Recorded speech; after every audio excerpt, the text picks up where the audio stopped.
Hi everyone, hope you all are doing well.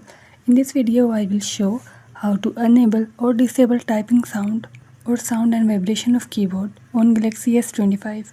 Before starting this video, please press the bell icon or do subscribe this channel. Let's start our video without wasting any time.